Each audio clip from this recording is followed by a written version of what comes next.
84 लाख योनियाँ काटने के बाद मनुष्य की देह मिली और मनुष्य की देह मिलने के बाद भी हम उसको वही कपट में, छल में, बेईमानी में, प्रपंच में, झूठ में उसको गंवा दें तो फिर उसका कोई सुख नहीं है।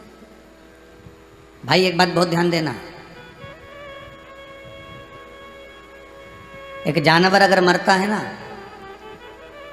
एक पशु अगर मरता है ना, उसकी तो खाल भी काम आ जाती है। शेर मरेगा तो उसकी खाल काम आ जाएगी। हाथी मरेगा तो उसका भी शरीर काम आ जाएगा, खाल काम आ जाएगी। तो हो जाता है इतनी बेईमानी और प्रपंच में, झूठ में लिप्त हो जाता है कि इस मानव की तो मरने के बाद खाल भी काम नहीं आती, जलाना पड़ती है।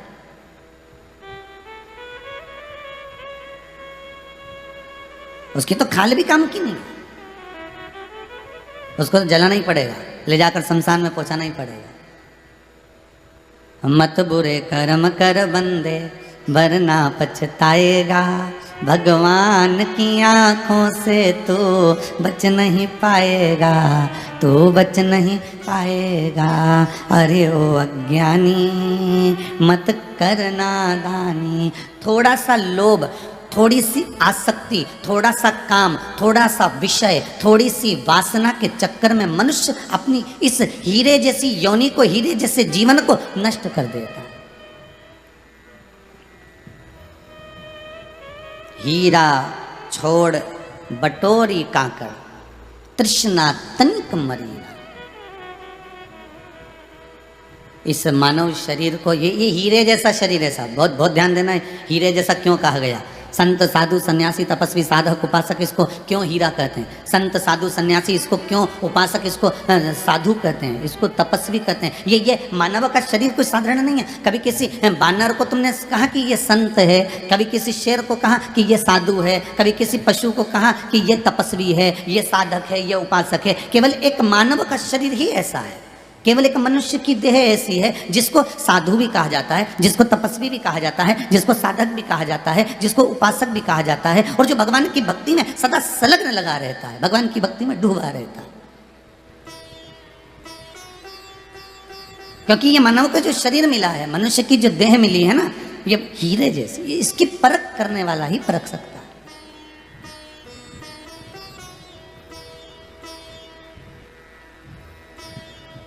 और जो जान गया, जो पहचान गया, बस वो जान गया।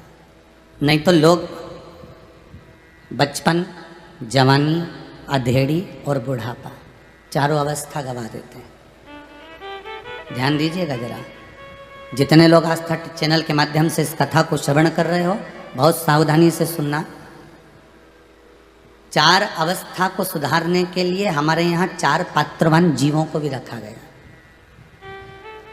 बचपन में माता का आशीर्वाद, जवानी में पिता का आशीर्वाद, अधेड़ी में शिक्षक का आशीर्वाद और बुढ़ापे में सदगुरु का आशीर्वाद होना चाहिए।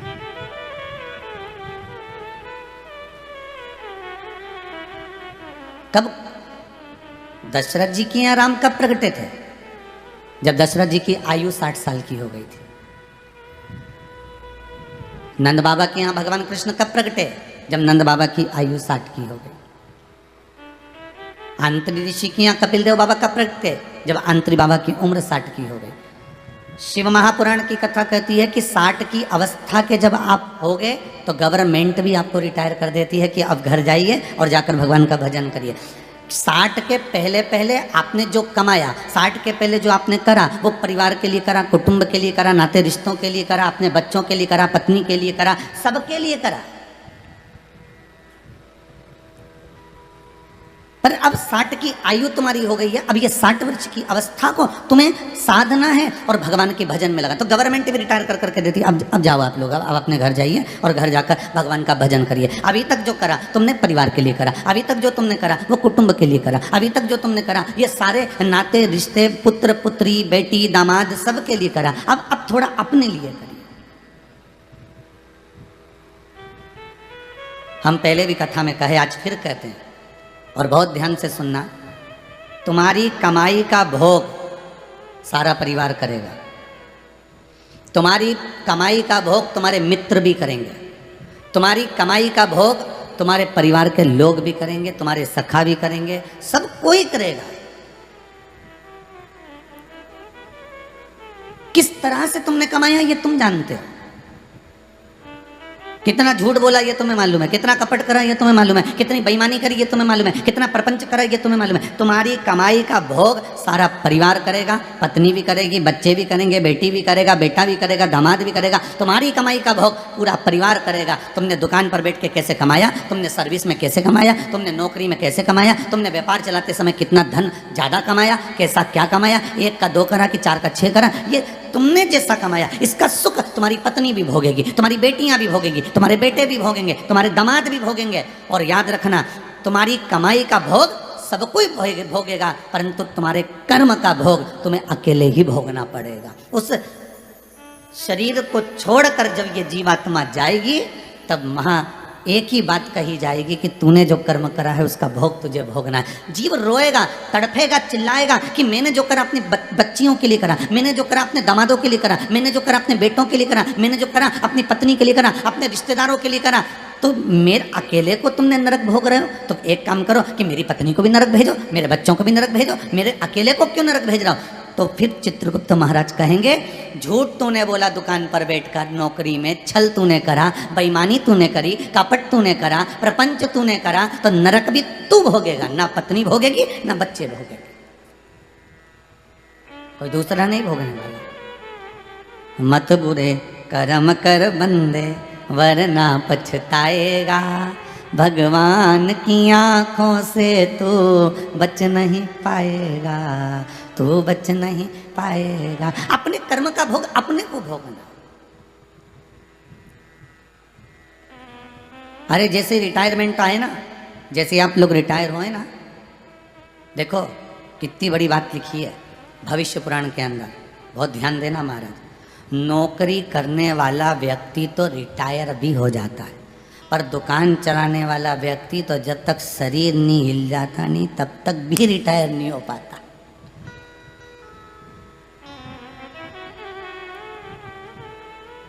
कितनी विचित्र बात भविष्य पुराण में कि सर्विस करने वाला, नौकरी करने वाला, कहीं जॉब करने वाला तो रिटायर भी हो जाएगा कि 60 में नहीं तो 62 में तो होगा, 62 में नहीं होगा तो कम से कम 70 में होगा, पर रिटायर तो होगा ना।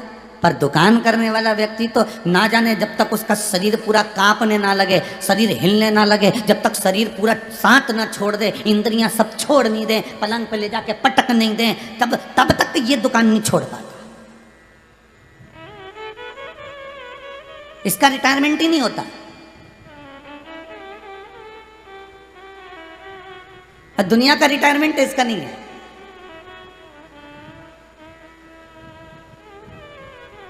महाराज दशरथ जी भी राजा थे, नंदराय जी भी एक सुंदर आनंद में नंदगोप थे। देखिए जरा कथा पर जाइएगा, बहुत स्मरण करिएगा, एकांत में बैठकर जरा इस 6ठे दिन की कथा का भी स्मरण करना आप। नंद बाबा भी आनंद में, दशरथ जी भी आनंद में। नंद बाबा कोई सर्विस करते थे क्या? जम के बोलो, नहीं। दशरथ जी कोई सर्विस नौकरी करते थे? नहीं, कुछ नहीं। आंत ऋषि कोई सर्विस करते थे? नहीं। पर इन्होंने विद्वत्ता क्या अपनाई, इनकी चतुरता क्या थी कि दशरथ जी 60 वर्ष की आयु में आए तो उन्होंने राम जी को प्राप्त करा, नंद बाबा 60 की आयु में आए तो उन्होंने कृष्ण को प्राप्त करा, आंत्री बाबा 60 की आयु में आए तो उन्होंने तुरंत कपिल बाबा और दत्त बाबा का स्मरण कराया। अंत ऋषि जब 60 की अवस्था में आए तो दत्तात्रेय भगवान को उन्होंने प्राप्त कर लिया। कदर्म बाबा जब 60 में आए तो उन्होंने कपिल देव महाराज को प्राप्त कर लिया।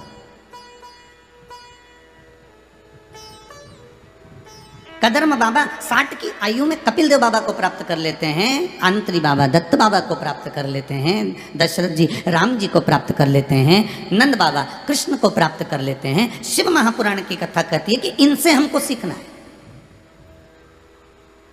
जैसे ही 60 की अवस्था आ जाए, जैसे 60 वर्ष की आयु हो, बस मन में विचार कर लेना कि अब कुछ नहीं करना, बहुत कर दिया पत्नी के लिए, बहुत कर दिया बच्चों के लिए, खूब काम करा, शरीर नहीं साथ दे रहा था तो भी दुकान नहीं छोड़ी, करता रिया, पर अब नहीं करूँगा। अब तो मुझे अपना जीवन संवारना है, अब मुझे अपनी जिंदगी सुधारना है। अब मुझे इस मन को, इस हृदय को, इस चित्त को, इस वृत्ति को मुझे संवारने का प्रयास करना है। कौन सुधारेगा हमारे जीवन को? अरे बोलो तो सही, कौन सुधारेगा? बचपन खेल में खोया, जवानी नींद भर सोया, बुढ़ापा देख कर रोया, सिराने मौत हंसती है। बचपन गया चले जाने दो, जवानी गई जाने दो, अधेड़ी मत जाने देना। अधेड़ी भी चली गई तो कोई बात नहीं, बुढ़ापा मत बिगड़ने देना। बचपन में परमात्मा के आगे झुक जाओ, ना बने तो जवानी में भगवान के आगे झुक जाओ। जवानी तक भी नहीं झुके तो अधेड़ी में झुक जाना, अधेड़ी तक भी नहीं झुके तो बुढ़ापे में भगवान ऐसा झुकाता है कि कमर की हड्डी तोड़ के हाथ में डंडा पकड़ा देता है। फिर दुनिया के आगे झुक के चलना पड़ता है, और वो झुकाएगा तो महंगा पड़ जाएगा, इसलिए थोड़ा सा झुककर चलोगे तो जिंदगी सार्थक हो जाएगी। दूसरे दिन की कथा को याद करो। एक वाक्य आपको इस शिव महापुराण से कहा था कि झुकने की अगर आदत हो गई, हम बड़ों के आगे, गुरुजन के आगे, माता पिता के आगे, हम वृद्धजन के आगे, हम परमात्मा के आगे अगर झुकने की आदत बना लेते हैं तो ये पक्का है कि हमारा बुढ़ापा सुधर सकता है। हम आपसे ये नहीं करें कि संसार के आगे झुक जाओ, हम तो आपसे ये करें माता पिता, गुरु और परमात्मा के आगे झुको। अरे भाई, नागपुर साइड जाना, हो सके तो महाराष्ट्र में कहीं नागपुर हुआ, परतवाड़ा हुआ, इस क्षेत्र में अगर आप जाओगे ना तो वहाँ पर संतरे के पेड़ होते हैं, संतरे के जो वृक्ष होते हैं उसमें इतने संतरे लग जाते हैं, इतने संतरे लग जाते हैं कि वो पेड़ नीचे झुकने लगता है। झुकने लगता है तो उसमें फिर लोग बाम्बू लगा देते हैं, बांस लगा देते हैं। क्यों? वो पेड़ नीचे झुकेगा, टूट जाएगा, इसलिए उसमें बांस लगा दिया कि ये खड़ा रहे। जिसमें ज्ञान का फल होगा, जिसमें विद्वत्ता का फल होगा, जिसमें धैर्यता का फल होगा, जिसमें संस्कारों का फल होगा, जिसमें भक्ति का फल होगा, वो झुकेगा। और झुकेगा, आप कभी मम्मी के आगे, पिता के आगे, माता के आगे, गुरु के आगे झुक के तो देखना। जैसे ही झुकोगे ना तो गुरु जी कह देंगे उठ उठ उठ उठ, हो गया चलो। माँ के आगे झुकोगे ना, चल उठ जा उठ जा। 2 दिन पाँव पड़ता है, 2 दिन पड़ता ही नहीं, नौटंकी करता है, चलो उठ उठ जल्दी उठ। माँ भी कह देगी। तुम पिता के आगे झुकोगे ना तो पिता कह देगा हो भैया हो गया, वो मोटरसाइकिल खड़ी है तेरी, ले जा जा। आज बर्थडे है तो झुक लिया, जन्मदिन है तो प्रणाम कर लिया, चल चल उठ उठ उठ चलो चल उठ जा।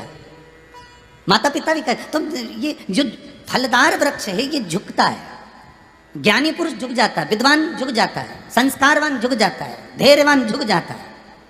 और जब वो झुकता है, उसके झुकने में कितना सुख है ये देखिए कि दूसरा व्यक्ति उसमें बांबू लगा देता है, बांस लगा देता है कि ये ज्यादा झुक ना जाए। उसी तरह जैसे ही हम झुकते हैं, जैसे ही हम प्रणाम करते हैं, जैसे ही हम नमन करते हैं, जैसे हम दंडवत करते हैं, जैसे ही हम साष्टांग करते हैं माता पिता, गुरु और परमात्मा के आगे, तो भगवान भी देखकर कहता है कि इसमें मुझे बांबू लगाना पड़ेगा, अर्थात इसको मुझे सहयोग देना पड़ेगा, क्योंकि ये मुझे झुकता रहा है, मेरे आगे ये नमता रहा है, मेरे आगे ये नमन करता रहा है, ये मेरे आगे प्रणाम करता रहा है, इसलिए मुझे बांबू लगाना पड़ेगा, इसको सहयोग देना पड़ेगा, इसको सपोर्ट करना पड़ेगा। परमात्मा थोड़ा सा झुकना। बचपन गया कोई बात नहीं, जाने दो। जवानी गई ना, जाने दो, कोई टेंशन नहीं लेना बिल्कुल हो। अभी भी ट्रेन अपने स्टेशन पे ही है, बस सीटी मार रही है। बचपन और जवानी तक तो स्टेशन पे ही ट्रेन है, ये समझ लो, कोई बात नहीं। अपने अभी अधेड़ी और बुढ़ापा बाकी है, अभी तो सीटी मारी है, धुआं छोड़ा है उसने। और अधेड़ी आने के बाद में बस जैसे ही जवानी गई और जवानी के बाद में अधेड़ी आई तो तैयारी कर कर अटैची रख कर बैठ जाना ट्रेन में, नहीं तो फिर अब छूट जाएगी। अभी तक कुछ नहीं, अधेड़ी तक भी कोई दिक्कत नहीं। बचपन, जवानी, अधेड़ी और बुढ़ापा, बस ये 3 अवस्था के बाद में जब बुढ़ापा आएगा, और बुढ़ापा आएगा तो कोई भरोसा नहीं कि कब जाना पड़ जाए, ट्रेन कब चली जाए। इसलिए उस पल को, उस घड़ी को, उस क्षण को हमें निश्चित कर कर भगवत स्मरण करना है। ना आपको मालूम है ना हमको मालूम है कि प्राण कब छूटेंगे, प्राण कब जाएंगे, ना हमको मालूम ना आपको मालूम।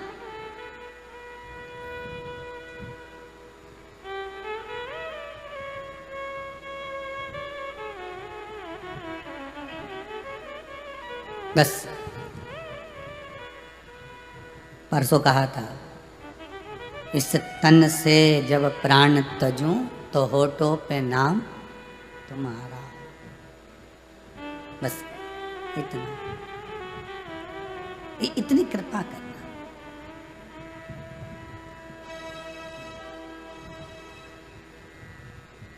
चार अवस्था, चार गुरु। कितने गुरु हैं? चार। माता, पिता, शिक्षक, सदगुरु। ये चार अवस्था को साधने के लिए चार गुरु बनाए गए। प्रथम गुरु है माँ। माँ के बराबर दुनिया में कोई गुरु नहीं हो सकता।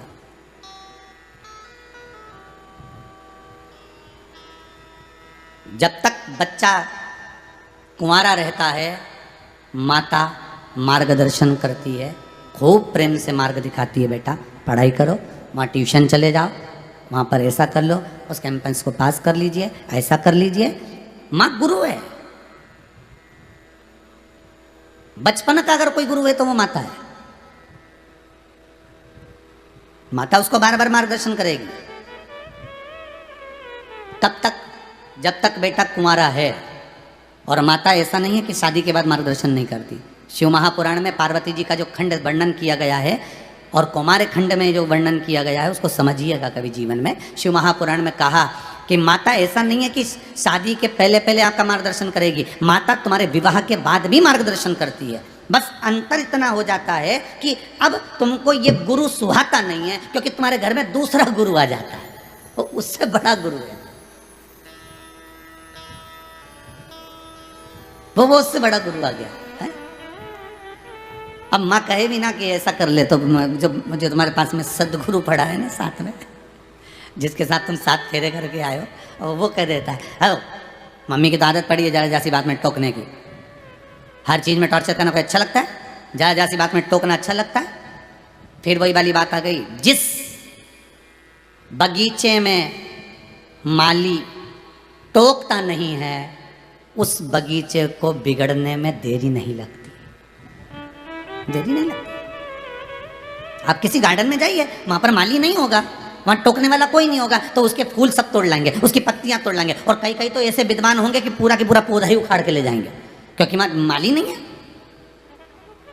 माँ संभालने वाला कोई है नहीं, माँ टोकने वाला कोई है नहीं, माँ रोकने वाला कोई है नहीं। और जिस बगीचे को टोकने वाला होगा, रोकने वाला होगा, उस बगीचे को जाकर देखना, उस बगीचे में इतने गुलाब के पौधे मिलेंगे, इतने सुंदर सुंदर फूल मिलेंगे, क्योंकि मैं टोकने वाला है, मैं रोकने वाला है। मैं लिखा हुआ है, अगर तुमने यहाँ पर कुछ भी तोड़ा तो तुम्हें 500 रुपये का जुर्माना देना पड़ेगा, तुम्हें 100 रुपये देना पड़ेगा। मैं टोकने वाला व्यक्ति सदा विराजमान है। उसी तरह अगर माता पिता और गुरु ये टोकने वाले ना हो, आपको जरा जरा सी बात में ना टोकें, तो समझ लेना कि तुम्हारी जिंदगी नरक होने वाली है। सबसे ज्यादा व्यक्ति को बुरा किसकी बात का लगता है? बोलिए जरा ईमानदारी से। पत्नी की बात का कोई बुरा लगता है क्या? नहीं। किसकी बात का बुरा लगेगा? सबसे ज्यादा व्यक्ति को अगर बुरा लगता है तो एक माता की बात का बुरा लगता है, दूसरा पिता की बात का बुरा लगता है, तीसरा गुरु की बात का बुरा लगता है। क्योंकि ये बहुत कड़ले कड़ले कहते हैं। माँ कहती है उसके साथ मत रहना, नहीं तो झाड़ू से जोड़ दूंगी तेरे को। पिताजी कहते हैं दुकान पे बैठने की फुर्सत नहीं है, गाड़ी उठा चल देता दिया, मेरा अपमान कर दिया। गुरुजी ने चेले को डांट दिया, ये तू गलत काम कर रहा है, गलत संगत में पड़ रहा है, तू ऐसा गलत कर रहा है, तो इसको ठेस पहुंच गई। मेरे गुरुजी ने 10 लोगों में मुझे डांट दिया, मेरे गुरुजी ने 50 लोगों में मुझे अपशब्द कह दिए, ताने दे दिए। अरे माता पिता गुरु ये 3 एक ऐसे होते हैं। माली का जो फर्ज है, माली क्या करता है कि तुमको अकेले में ले जाके डांटेगा, क्यों तोड़ रही है गुलाब का फूल? माली ऐसा बोलेगा? अरे बोलो तो, क्यों तोड़ रही है तू चंपा का फूल? माली कहेगा कि तू ये पौधा क्यों उठा के ले जा रही? धीरे से एकांत में कोने में ले जाके माली तुमको डांटेगा? अरे बोलो तो सही, माली कभी तुमको एकांत में ले जाके नहीं डांटता। माली क्या करता है? तुमने फूल तोड़ा, भले 50 लोग गार्डन में घूम रहे हैं, चिल्ला के डंडा लेके दौड़ेगा। पागल हो गई है क्या? लिखा हुआ नहीं दिख रहा क्या? घूमने आते हो कि फूल तोड़ने आते हो?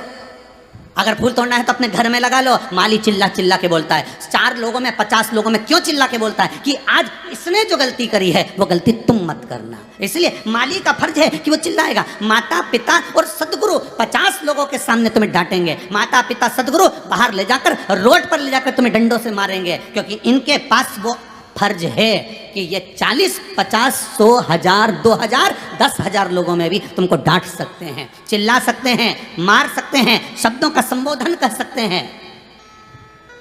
क्यों? क्योंकि माली चाहता है कि मेरा ये बगीचा ना बिगड़ जाए, माँ चाहती है मेरा पुत्र ना बिगड़ जाए, पिता चाहता है मेरा बेटा संवर जाए, गुरु चाहता है कि जिसको माता पिता ने मुझे सुपुर्द करा है वो आगे चलकर और उन्नति कर जाए। अगर आज गलत संगति में पड़ गया तो कल इसकी जिंदगी नरक है, कल इसका जीवन बेकार है।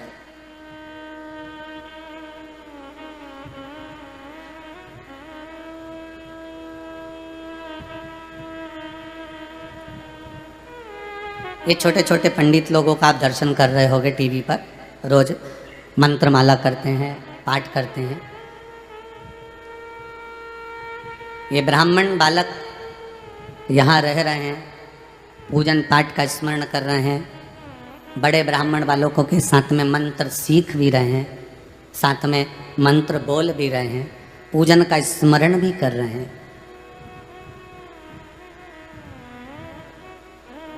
पूजन का स्मरण भी कर रहे हैं। अब इनके जो माता पिता हैं, आज उन्होंने अगर इनको यहाँ कुबेरेश्वर धाम में भेजा है, चितावली हेमा में जाओ, वो तो जानते ही नहीं थे कुबेरेश्वर धाम कहाँ चितावली हेमा, वो तो श्योर भी कई बच्चे बहुत दूर दूर के यहाँ आए हुए हैं, ब्राह्मणों के छोटे छोटे बच्चे जो गुरुकुल में पढ़े हुए हैं, कुछ छोड़ा बहुत रह गया होगा तो यहाँ आनंद ले रहे हैं। तो इनको इनका जो आनंद है, तो इनके माता पिता ने बस ये जानकर भेजा कि एक गुरु और 2 गुरु तुम्हारा छूट गए, पर तीसरा गुरु यहाँ पर विराजमान है, अगर गुरु जी हैं तो ध्यान दे लेंगे,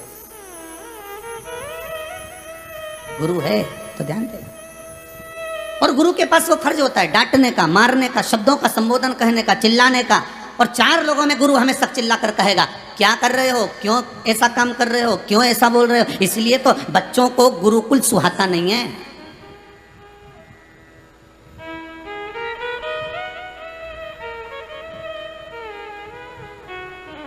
जब हम छोटे थे, आप भी छोटे थे, तब एक वाक्य आता था, छड़ी पड़े छम छम विद्या आए दम दम, ऐसा ऐसा कुछ बोलते थे कि गुरु की छड़ी पड़ती थी, एक पड़ा झमके तो दूसरे दिन मन पढ़ाई में लग जाता था, फिर मन करता था कि जाएंगे पिटेंगे और टीचर ऐसा बोलेंगे, गुरुजन ऐसा बोलेंगे। आज के ज़माने में बच्चों को ये प्राइवेट स्कूल हो गए, इन स्कूल में बच्चों को डर नहीं रहा,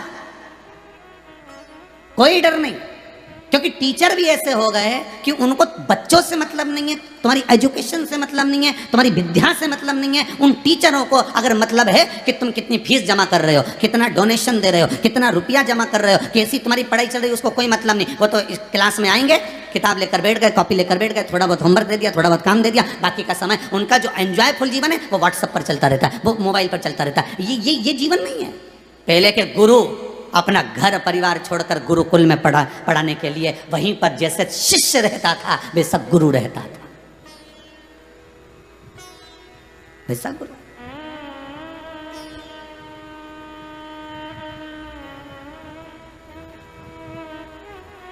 और सीखने का मौका अगर कहीं मिल सकता है तो गुरु के पास, गुरु के पास। कल हमारे वो चित्रकूट के पास वाले अभिषेक जी कह रहे थे, गुरुदेव देखो सत्य, बच्चे के मुख से सत्य देखिए कितना सुंदर निकलता है। गुरुदेव हम गुरुकुल में पढ़े, हम सीख भी गए थे, पर परिस्थितियों ने कुछ ऐसा कर दिया था कि हम वो सीखा हुआ भी भूलते चले गए। पर अब हमारे को ये 2 भैया लोग, शुभम भैया हो गए, प्रशांत भैया हो गए, ये लोग साथ में जब मंत्र बुलवाते हैं, गगन भैया हो गए, ये लोग जब बोलते हैं, उनके साथ में जब बोलने का मौका मिलता है ना गुरुदेव, तो हमें सीखने का मौका मिल रहा है, हमको और सीखना। ऐसे ब्राह्मण जिनको ब्राह्मण कर्म थोड़ा बहुत भी आता है और पूर्ण नहीं आता, हम तो चाहेंगे कि वो भी संपर्क करें हमारे कार्यालय में, प्रयास करेंगे कि उनको भी थोड़ा सा कुछ भाग हमारे ये ब्राह्मण अगर सिखा रहे हैं, प्रशांत जी सिखा रहे हैं, शुभम जी सिखा रहे हैं, तो और अच्छी बात है, और सीखें।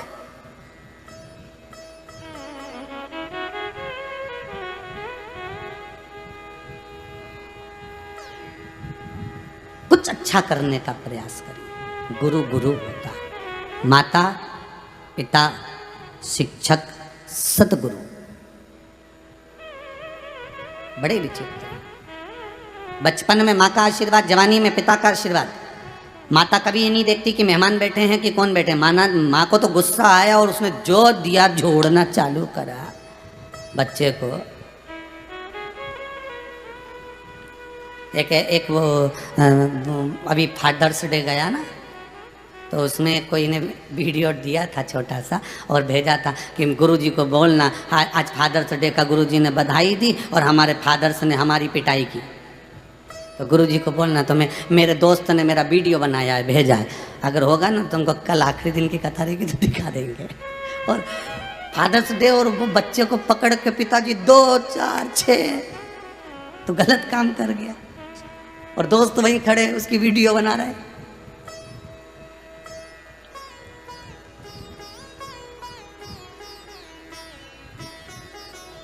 उसने कहा गुरुजी से पूछ के बताना फादर्स डे ऐसा होता है। हमने आशीष जी से कहा आशीष लिख कर भेजो, सही मायने में फादर्स डे यही है, सही मायने में फादर्स डे यही है। जब तक पिता चिल्लाए नहीं ना, कोई माली बगीचे में जब चिल्लाएगा नहीं, 4 लोगों में चिल्ला कर नहीं बोलेगा, तब तक असर भी नहीं होगा। एकांत में अगर चुपचाप से बोलोगे ना कि ऐसा मत कर ऐसा मत कर, तो वो करेगा, फिर हरकत कर जाएगा, फिर तोड़ लेगा चुपचाप से पुष्प। पर माली जब 10 लोगों में चिल्ला कर बोलेगा तो 10 और डर जाएंगे। उसी तरह माँ ये नहीं देखती।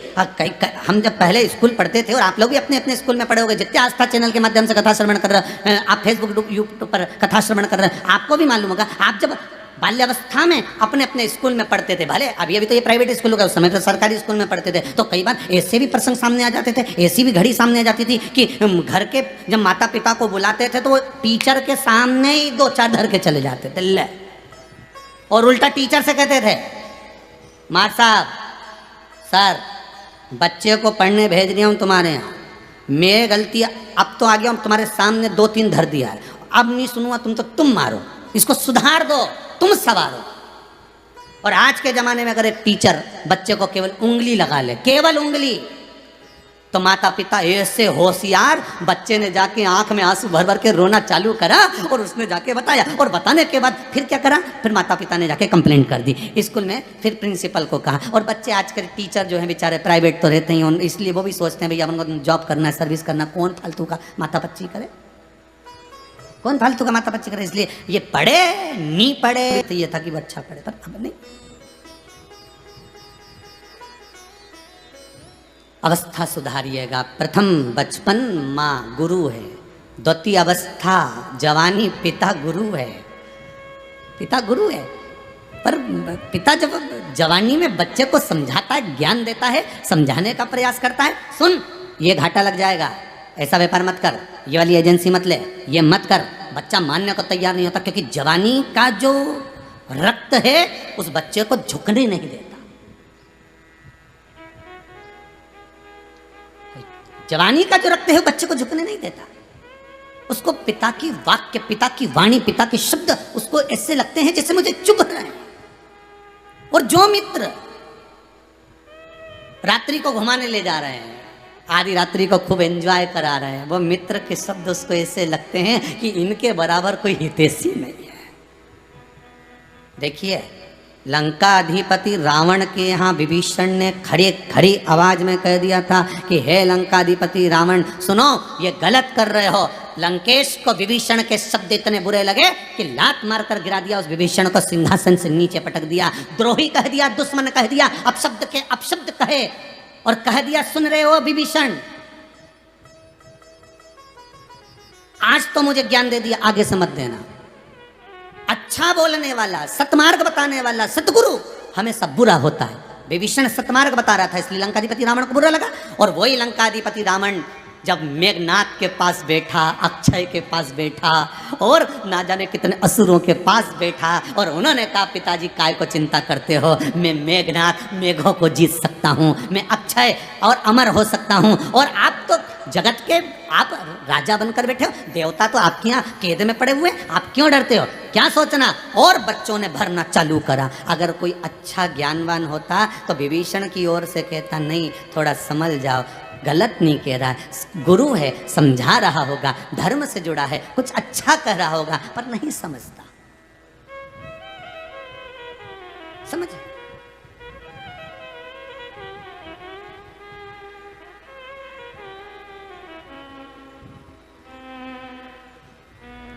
माता प्रथम गुरु, शिक्षक, पिता द्वितीय गुरु है। बच्चे की जिंदगी बनाने वाला एक पिता ही होता है, पिता। कई बार माताएं भी बच्चे की जिंदगी नरक कर देती है, कई बार। बच्चे को झूठ बोलना कौन सिखाती है? माँ।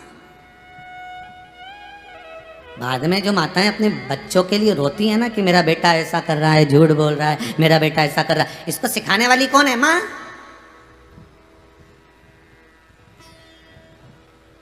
जरा सा मायके से सामान लेके आती है, अलमारी में छुपा के रख देती है। बच्चे को रोज धीरे धीरे निकाल के स्कूल जाते समय निकाल के देती, चुपचाप खा लेना, किसी को मत बताना। दादी पूछे तो कह देना पड़ोस वाली आंटी ने दिया था, अंकल ने दिया था। बच्चे को झूठ बोलना सिखा रही माँ, जरा से सामान के चक्कर में। जरा से बच्चे को मालूम है कि नानी के घर से लेके आई, अभी गई थी जब लेके आई थी मेरी मम्मी, बच्चे को मालूम है, पर माँ उसको झूठ बोलना सिखा रही है। बताना मत, किसी को कहना मत, कोई पूछे तो कह देना पड़ोस वाली आंटी ने दिया। बच्चे में झूठ भराते गया। बच्चा बड़ा हो गया, बड़े होकर उसकी शादी हो गई तो घर में पत्नी आ गई। पत्नी को लेके घूमने चले गया। पत्नी को लेके जैसे घूमने गया, पत्नी को एक साड़ी पसंद आ गई। पति ने कहा ले ले। पत्नी बोली ले तो लूंगी, पर घर जाएंगे और मम्मी कहेगी कि साड़ी, तो कह देना मायके से मिली है। जिस माँ ने अपने बेटे को झूठ बोलना सिखाया, उस बेटे ने अपनी पत्नी को झूठ बोलना सिखा दिया। कह देना मायके से मिली है। अब साड़ी लेकर आए, माँ को मालूम है ये मेरे छोरे ने दिलाई, मेरे बेटे ने दिलाई, पर बहू कह रही है मायके से मिली। झूठ बोलना किसने सिखाया? उसी ने जिसको तुमने सिखाया। करेले का बीज बोगे तो करेला ही लगेगा, लौकी नहीं, गिलकी नहीं, कद्दू नहीं, काशी फल नहीं।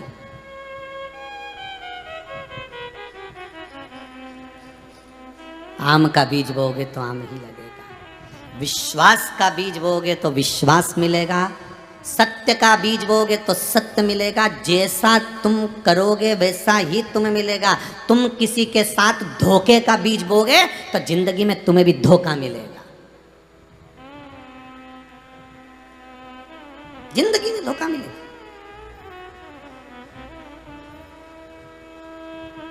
एक बच्ची के लिए, लड़की के लिए लड़का माता पिता को धोखा दे देता है।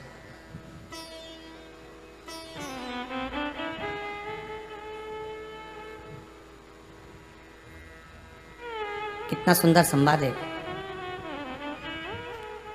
कोई संस्कारवान लड़की होगी, विवाह कर आ गई।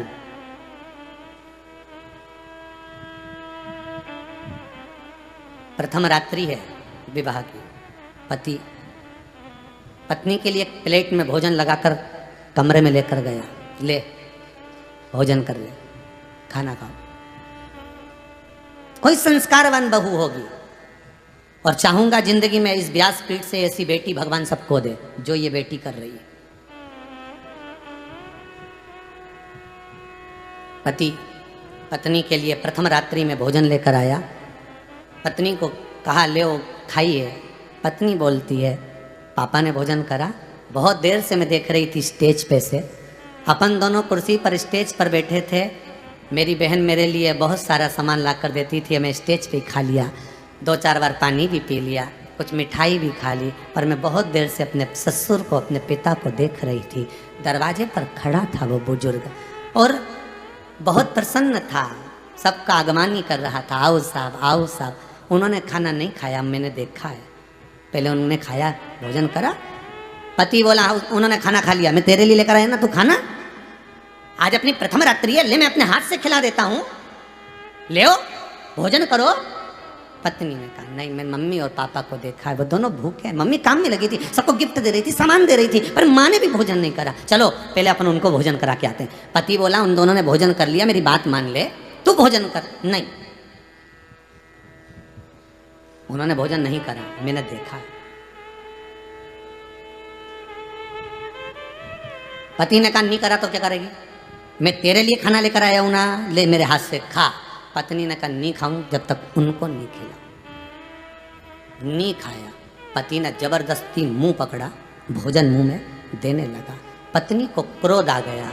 पत्नी ने अपने पापा को फोन लगाया, पापा मुझे तलाक चाहिए, पापा मुझे तलाक चाहिए।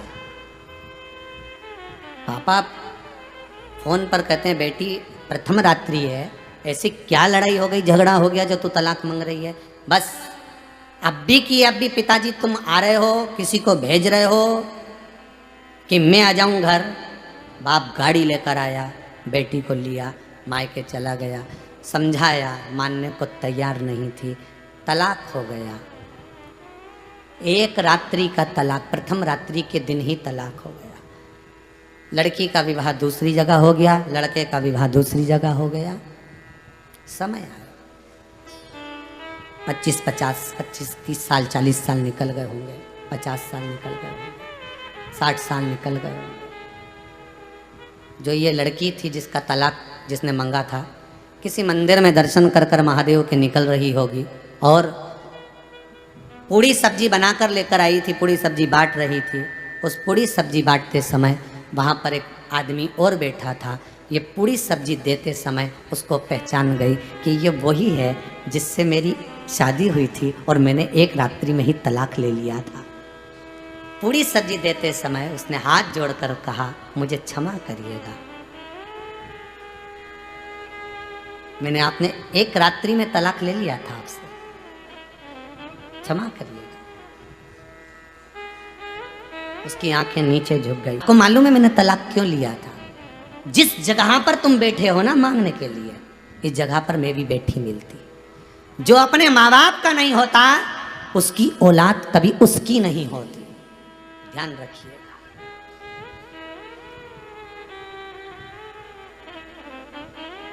जो अपने माता पिता को केवल एक रात्रि में बदल गया और माँ बाप दरवाजे पर खड़े और भोजन कराने को तैयार नहीं, जो अपने माता पिता का नहीं हुआ उसकी संतान कभी उसकी नहीं होती।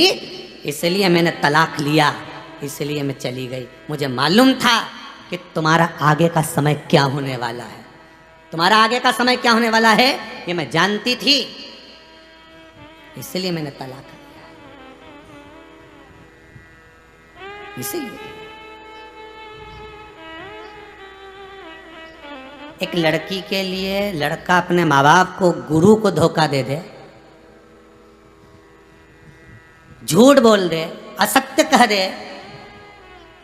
एक के चक्कर में अगर वो 10, 12 साल, 15 साल के संबंध को, 20 साल के, 25 साल के संबंध को अगर धोखा दे सकता है, तो लड़की को ये बुद्धि होना चाहिए, समय आने पर क्या वो तुझे धोखा नहीं दे सकता?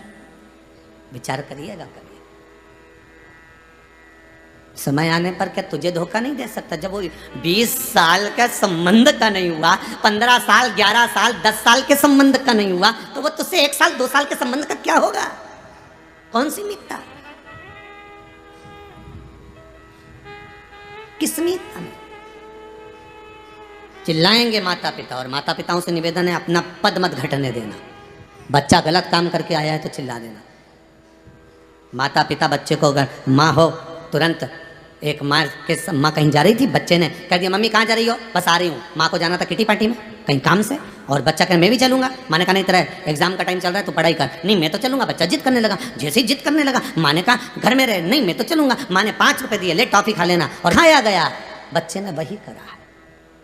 आप बच्चे को सत्य सिखाओगे सत्य सीखेगा, आप बच्चे को सत्य सिखाओगे सत्य सीखेगा। आप बच्चे को जो ज्ञान दोगे बच्चा वही सीखने वाला। बच्चा वो नहीं, आप क्या दे रहे हो ये आपके भीतर है। कहीं माता पिता को डर लगता है हम बच्चे को चिल्लाएंगे उसको बुरा लग जाएगा, कहीं छोड़ के चले गया, कहीं आजकल का तो बहुत बेकार माहौल है, कहीं कुछ कर लिया, कुछ धर लिया। कब तक डरोगे? कब तक?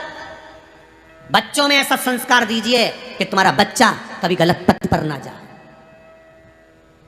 जिस गांव में पानी की कमी होती है वहां की फसल बिगड़ जाती है, और जिस घर में संस्कारों की कमी होती है वहां की नस्ल बिगड़ जाती है।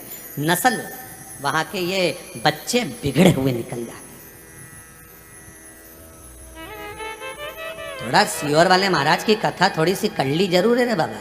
और देखो मीठी दवाई इतनी लाख नहीं करे, तुम दवाई गोली कितनी खाओ, कई बार गोली गोली खाओ तो भी शरीर में काम नहीं करे। फिर डॉक्टर क्या बोलता है, साहब एक इंजेक्शन लिख दूं क्या?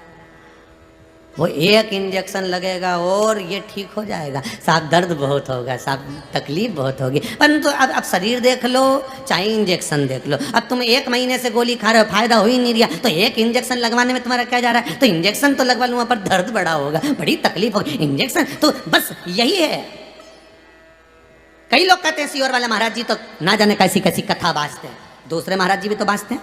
तुम्हारे हाथ में तो रिमोट रखा, पलट लो महाराज, अभी अभी चेंज, दूसरा चैनल चालू कर लो। हाथ में तो रिमोट रखा है, सोफे पे तो बैठे हो, कुर्सी पर तो बैठे हो, चेंज कर दो।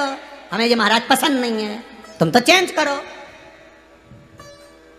पर कितनी भी टेबलेट खा लेना वो असर नहीं करेगी। कोरोना की भी गोलियां बनी थी, असर ही नहीं करी, इंजेक्शन ही काम कर रहा है। उसी तरह कितनी भी टेबलेट खा लेना, ये कितनी भी पुराण सुन लेना, वो इतनी असर नहीं करेगी। पर वो कुबेरेश्वर धाम का एक इंजेक्शन ऐसा काम करेगा कि मिर्ची लग जाए, व्यक्ति तल्ला जाए, तड़पड़ा जाए। क्यों डरे कहने से? क्यों डरे? किस लिए डरे? हमको नहीं आता साहब ये फूल मारना, हमको तो भाटा मारना आता। फूल मारेंगे तो घाव नहीं होगा, भाटा मारेंगे तो एक बार घाव हो गया नहीं तो टाका पड़ गया, और टाका पड़ गया जब जब कांच में मुंह देखेगा ना तो टाका नजर आएगा। जब जब तू यूट्यूब खोलेगा वही सियोर वाला नजर आएगा। खोल के देख ले, ये टाका लगा ही नहीं तो कांच के सामने तो वही दिखेगा, दूसरा दिखेगा ही। खोल।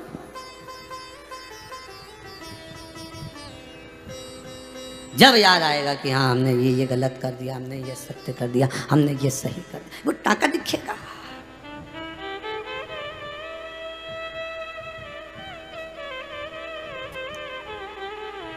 माता गुरु है, पिता गुरु है। एक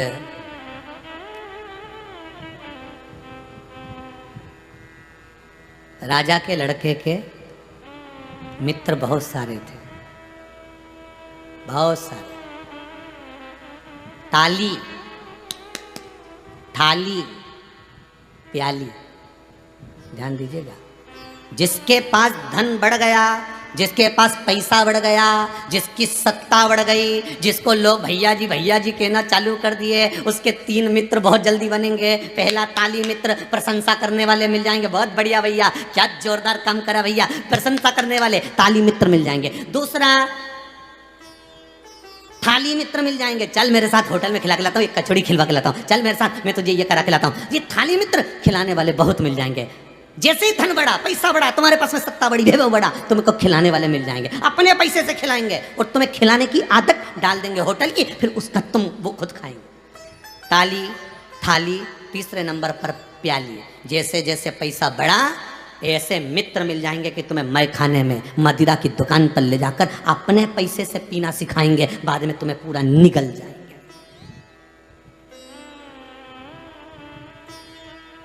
पूरा निगल। ताली, थाली, प्याली। एक राजा के बहुत सारे मित्र थे, राजा के लड़के के। एक दिन राजा ने कहा मेरा मन कर रहा है कि अपने बेटे को युवराज पद दे दूं, राजा बना दूं उसको। पर माँ बड़ी समझदार थी, राजा की पत्नी। राजा की पत्नी ने कहा सुनो स्वामी, बेटे को अगर युवराज पद देना है और बेटे को अगर राजपाट देना है तो पहले मुझसे पूछे बगैर कुछ नहीं करोगे। वसीयत लिखने से पहले पुरुषों से निवेदन है अपनी धर्म पत्नी से एक बार राय जरूर लेना, क्योंकि उसने अपने गर्भ में इन बच्चों को रखा है।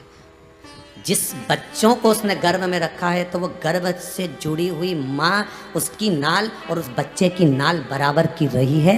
माँ के हृदय में आ जाता है कि कौन मेरा पालन करेगा, कौन पोषण करेगा, कौन संभालेगा, कौन कैसा होगा। पिता नहीं जान सकता। वसीयत लिखने से पहले एक बार पत्नी से अकेले कमरे में बैठकर बात जरूर करना कि मेरे 5 लड़के हैं, मेरे 4 लड़के हैं, मेरी 3 लड़कियां, मेरे 5 लड़कियां, मेरे को क्या करना है। पत्नी से जरूर पूछना एक बार, क्योंकि उसने 9 महीना गर्भ में रखा है इन औलाद को और उसको मालूम है कि कौन कैसा है, कौन। उससे पूछना, वो बता देगी। सुनो एक काम करो, आप बड़ी को दे दो, मना नहीं है, मना नहीं कर रही, पर एक बात सुनो, थोड़ा सा ध्यान रख कर ऐसा काम करना कि आदर करे तो अपन और दे देंगे, अपने ही तो है, बच्चे तो अपने ही, अपन मर के जाएंगे तो कौन सा बांध के ले जाएंगे, सब छोड़ना तो यही, पर थोड़ा पत्री समझा देगी, वसीयत लिखने से पहले थोड़ा सा सतर्कता रखिएगा।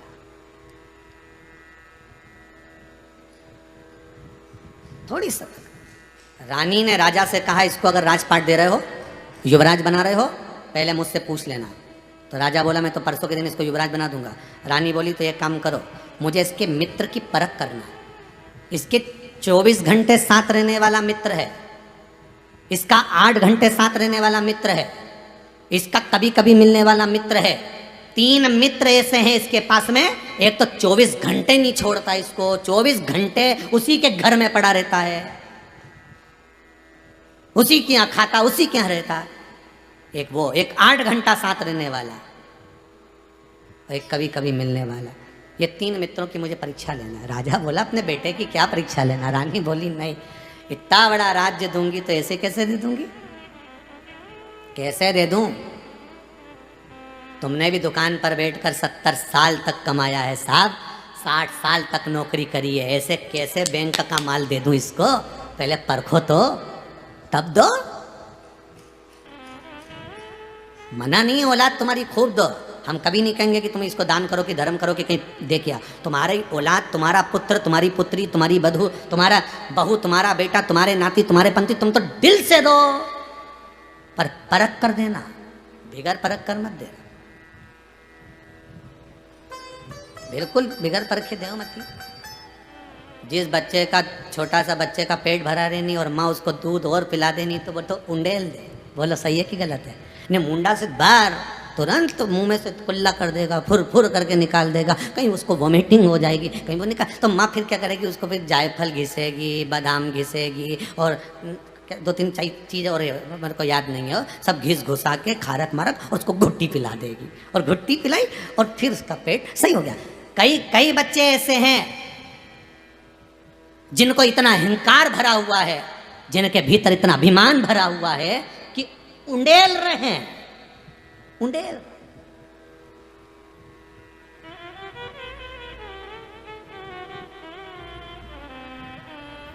वो भी मां, तो माँ बहुत चतुर होती है, वो घुट्टी बना के पिला देती है। माँ गुरु है, गुरु होता ही ऐसा है, वो भी घुट्टी बना के पिला देता है जिसको अहंकार आता है। ऐसी घुट्टी बना के पिलाता ना गुरु, 4-6 लोगों में ऐसी उतारे नहीं, और फिर जब गुरु और माता और पिता ये 3 ऐसी घुट्टी पिलाएं कि व्यक्ति यूं ठीक हो जाए, फिर तो उंडेले ही नहीं, बाहर अहंकार ही नहीं निकले, अक्कड़ ही नहीं निकले, अभिमान नहीं निकले, आसक्ति, तृष्णा, लोभ, विषय, वासना निकले।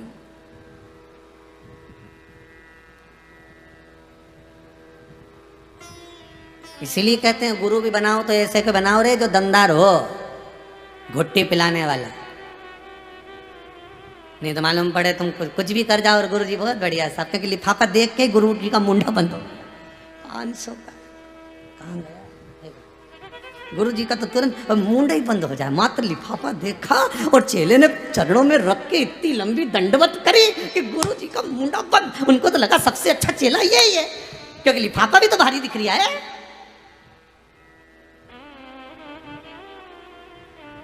नीची है ऐसा गुरु,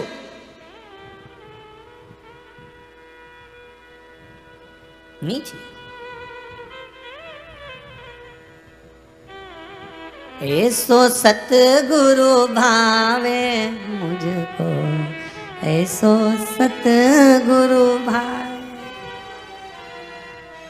अरे राम नाम की प्यारी चादर ओढ़े और ओढ़ाए मुझको, ऐसो सतगुरु भाई। भवसागर में फंसी मेरी नौका। जितने आस्था पे कथा सुन रहे हो, एक लाइन आप भी बोलिए। भवसागर में फंसी मेरी नौका, शिव नाम लिए तर जाए मुझको, ऐसो सतगुरु भाई। शिव नाम लिए तर जाए मुझको, ऐसो सतगुरु भावे मुझको, ऐसो सतगुरु भाई। ऐसो सतगुरु भावे मुझको, ऐसो सतगुरु भावे। गुरु हो तुम्हारे ऐसा। महाराज माता पिता शिक्षक अधेड़ी का गुरु है, और चौथी अवस्था का जो गुरु होता है वो सतगुरु होता है। बहुत कड़क औषधि देता है महाराज, बहुत कड़क।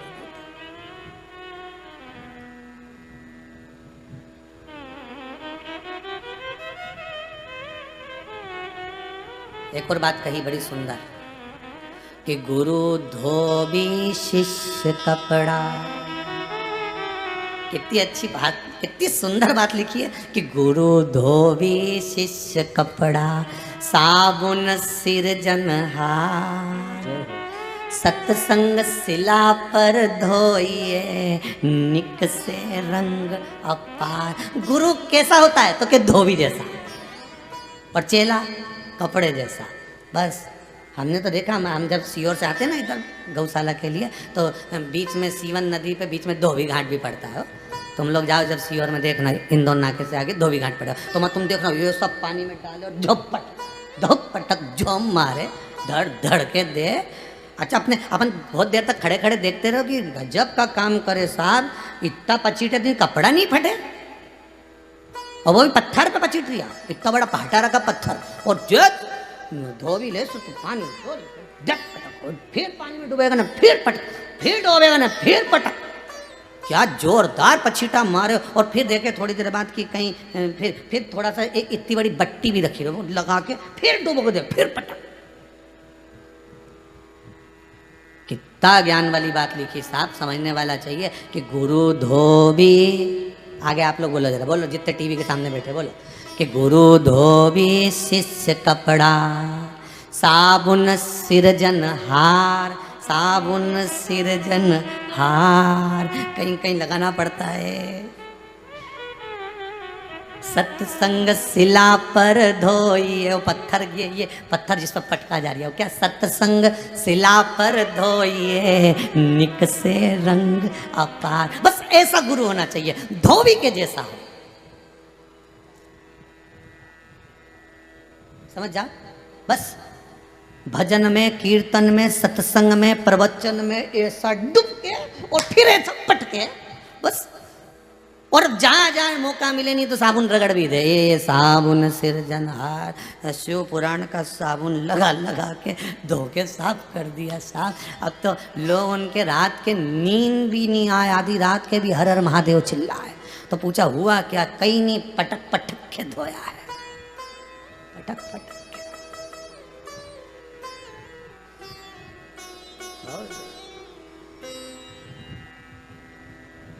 ऐसी रंगो गुरुदेव चुनर मेरी, ऐसी रंगो गुरुदेव। अरे राम लक्ष्मण भरत शत्रुघ्न हनुमत मेरी चुनर में, सरयू जैसी लहरा पाड़े, ऐसी रंगो रे गुरुदेव चुनर मेरी, ऐसी रंगो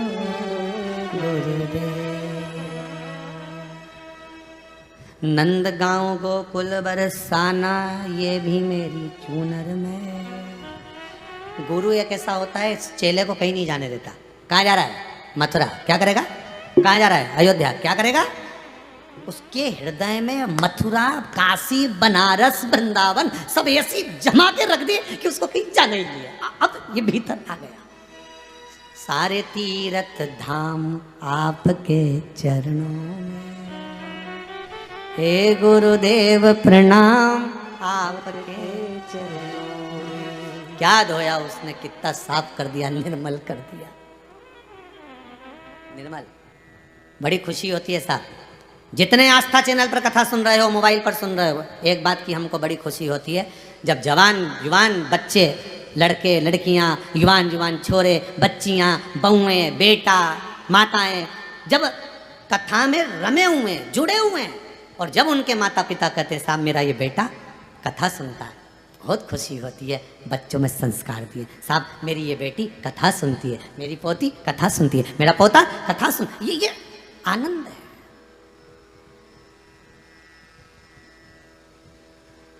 सारी कथा बूढ़े लोगों के लिए होगी, पर शिव पुराण कभी बूढ़े लोगों के लिए नहीं है। शंकर जी तो बूढ़े हुए ही नहीं, 51 शादी कर ली तो भी जैसा कि जैसा ही, नहीं तो 1-2 शादी के बाद तो लोग ऐसा दिखेंगे तो सब गायब हो जाएगा, सब बच्चे और मुंडा पे भी झिल्ली पड़ जाए, आंखों के नीचे काले। पूछा क्या हो गया, एक शादी करी थी वो चली गई थी तो सोचा दूसरी कर लूं, दूसरी करी, यही दिख रही आंखों में, बस कुछ नहीं अच्छा, कुछ नहीं, पता ही नहीं।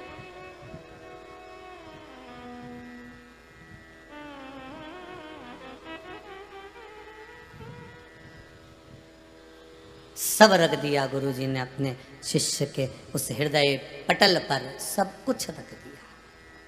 कहाँ जा रहा है, क्या करेगा? सारे तीर्थ धाम आपके चरणों में, हे गुरुदेव प्रणाम आपके चरणों में। दे दिया गुरुजी ने सब कुछ, सारा तीर्थ, सारा का समय हो गया। इनके लिए कथा नहीं बनी है, कथा आपके लिए बनी है, कथा आज की पीढ़ी के लिए बनी है।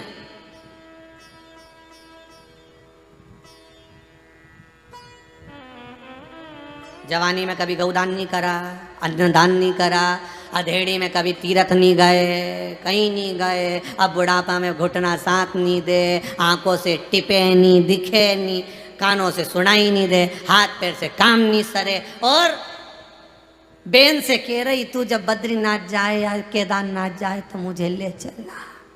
अब उससे कह रही, जब जवानी चली गई, बचपन चले गया, अधेड़ी चली गई और बुढ़ापा आया, तब कह रही मुझे केदारनाथ जी ले चलना हो, तू जाए तो। अब बेन बेचारी इसको केदारनाथ ले गई, मालूम पड़े थोड़ी सी ऊंची चढ़ी थी, गौरी कुंड के पास में जाके ऑक्सीजन का लेवल कम हुआ, चक्कर खा के नीचे गिर गई। अब बेन भी सोचे ऊपर जाऊं कि नीचे जाऊं, बेचारी। डॉक्टर से पूछा तो कि ये तो ऊपर नहीं जा सकती, अगर ये ज़्यादा ऊपर गई तो पूरी ऊपर पहुंच जाएगी, इसलिए एक काम करो तुम तो इसको नीचे ले जाओ। और बेचारी इस अरमान से गई थी माँ केदारनाथ, गौरी कुंड से आ गई नीचे वापिस ले। और अब मेरे चक्कर में तेरा भी केदारनाथ। शिव पुराण कहती है, शंकर पार्वती से कहते हैं, बुढ़ापा आए, शरीर जब काम करना बंद कर दे, इंद्रियां शिथिल हो जाए, कहीं मत जाना। शिव पुराण कहती है घर को तीर्थ बना लेना, कहीं नहीं जाना, घर को तीर्थ बना लो।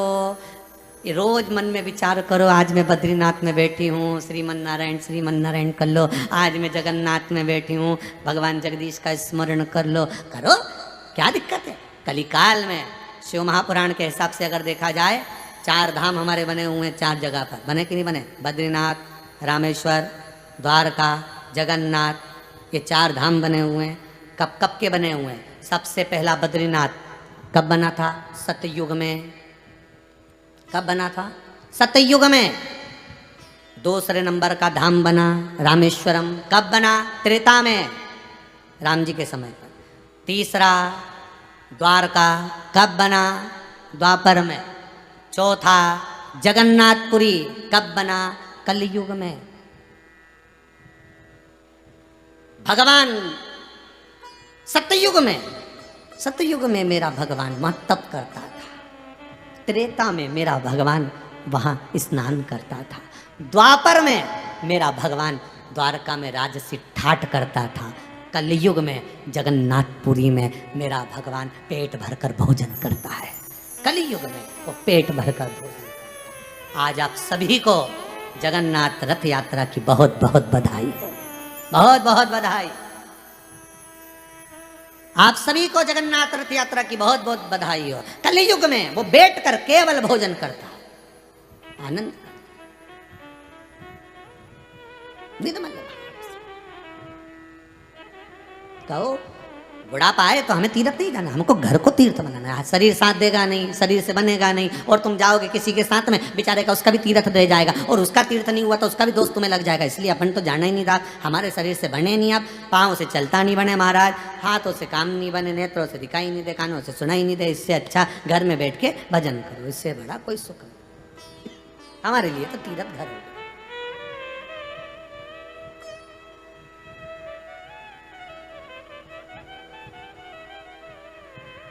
कहीं नहीं जाते बने, बस हमसे तो भैया भगवत भजन हो जाए बहुत है, बहुत। घर को तीर्थ बना लो।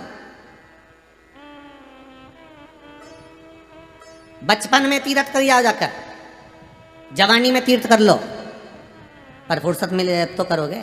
अधेड़ी में तीर्थ कर लो, कमाने से फुर्सत मिले जब तो करोगे।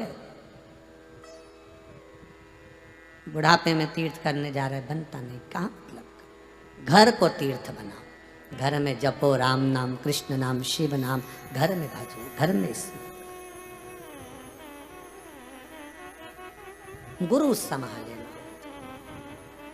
गुरु धोबी, सब बोलिए, जितने टीवी के सामने बैठे हो प्रेम से बोलिए, गुरु धोबी शिष्य कपड़ा, साबुन सिर जनहार, सतसंग शिला पर धोइए, निकसे रंग अपार।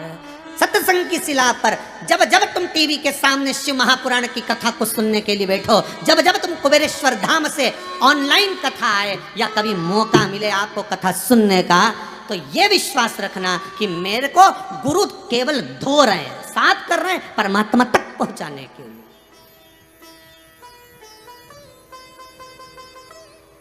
परमात्मा तक भेजने के लिए गुरु ही एक मार्ग है। गुरु वो सीढ़ी है, मार्ग गुरु ही।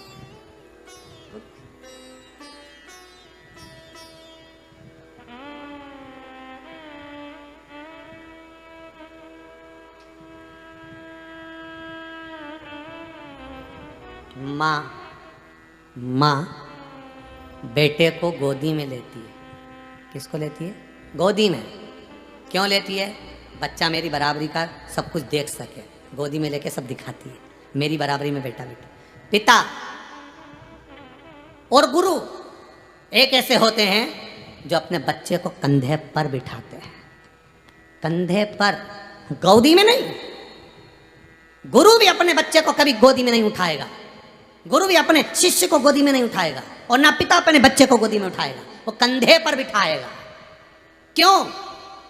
क्योंकि पिता और गुरु एक ऐसे होते हैं जो माता से भी ज्यादा ऊंचा सोचते हैं। माँ उतना सोचती है कि मेरा बेटा मेरी दृष्टि से देखे, मेरी नेत्र से देखे। पिता और गुरु एक ऐसे होते हैं जो बच्चे को कंधे पर इसलिए बिठाते हैं कि हमारी दृष्टि से भी ऊंचा देखे और ऊंचा सोचे और आगे का देखे और उन्नति करे और आगे बढ़े। इसलिए पिता और गुरु एक ऐसे होते हैं जो ऊंचा दिखाने का प्रयास करते। कई लोग कहते हैं क्या गुरु मंत्र लेना जरूरी होता है? हाँ, गुरु मंत्र लेना जरूरी होता है, बहुत जरूरी है। जो दान करोगे वो दान नहीं लगता, भजन करोगे भजन नहीं लगता, पुण्य करोगे पुण्य नहीं लगता। इसलिए गुरु मंत्र का होना जरूरी है, पर यह जरूरी नहीं है कि हर किसी को गुरु बना लो, हर किसी को।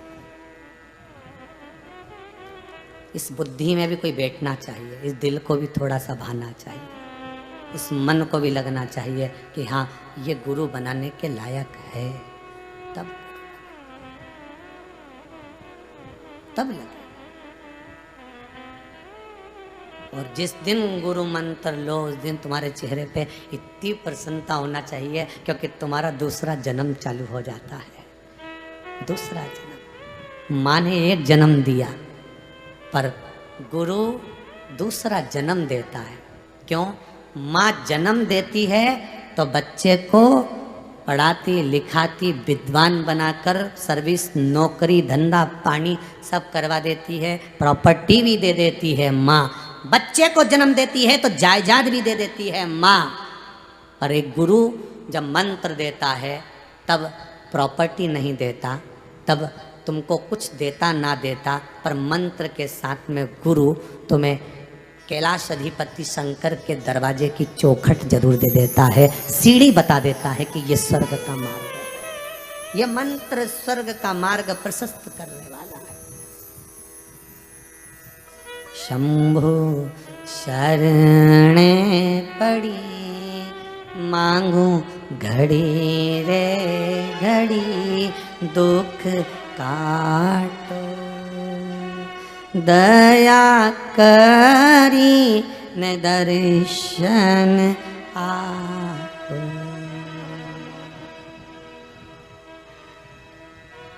गुरु सतमार्गी है।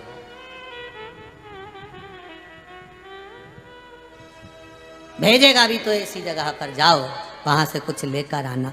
मार्ग ऐसा बताएगा गुरु कि वो कहीं तुमको निकाल देगा उलझन से।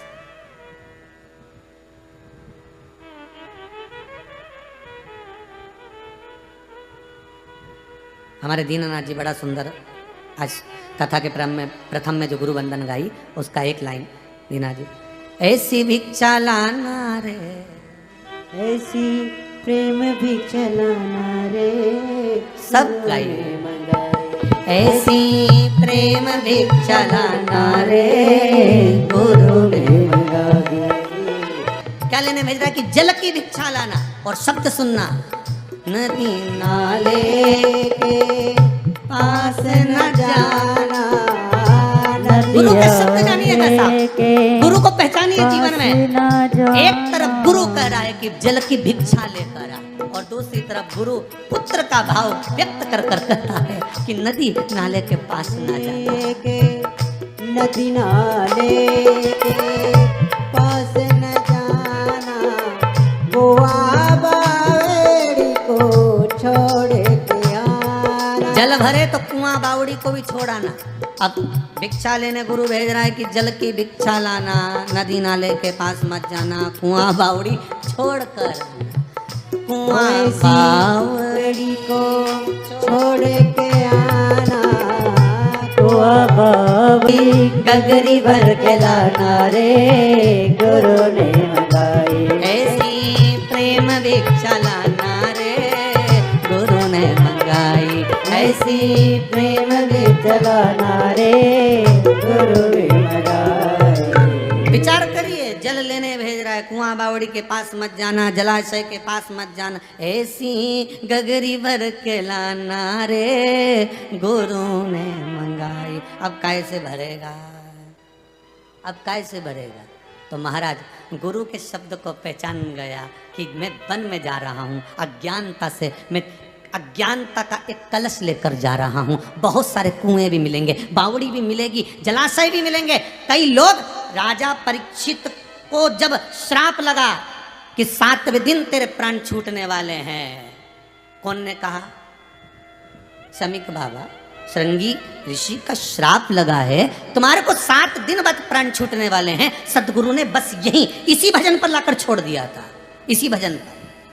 पहली भिक्षा जल की लाना, नदी सरोवर पास न जाना, कुआं बावड़ी छोड़ कर आना, ऐसी गगरी भर के लाना रे गुरु ने मंगाई। ऐसी गगरी भर के लाना रे गुरु ने मंगाई। ऐसी प्रेम भिक्षा लाना रे गुरु ने मंगाई। ऐसी प्रेम भिक्षा लाना रे गुरु ने मंगाई। गुरु ने मंगाई मेरे गुरु ने मंगाई, गुरु आना ऐसी गगरी भर के लाना रे गुरु ने मंगाई। ऐसी गगरी भर के लाना रे गुरु ने मंगाई। ऐसी प्रेम भिक्षा लाना रे गुरु ने मंगाई। ऐसी प्रेम भिक्षा लाना रे गुरु ने मंगाई। गुरु ने मंगाई मेरे गुरु ने मंगाई, गुरु ने मंगाई मेरे गुरु ने मंगाई। गुरु ने मंगाई मेरे गुरु ने मंगाई, गुरु ने मंगाई मेरे गुरु ने मंगाई। प्रेम भिक्षा लाना रे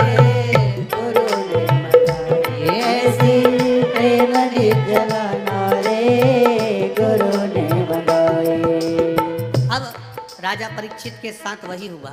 और क्या हो रहा है? 7 दिन बाद तेरे प्राण छूट जाएंगे, बचना हो तो बच ले। गुरु कह रहा है जब मरने ही वाला है तो फिर बचने के लिए क्या रह गया? विचार करिए जरा, अगर मरने ही वाला है 7 दिन में, बचने के लिए क्या रह गया? यह शब्द याद कर लो, पूरी भागवत आ जाएगी सामने।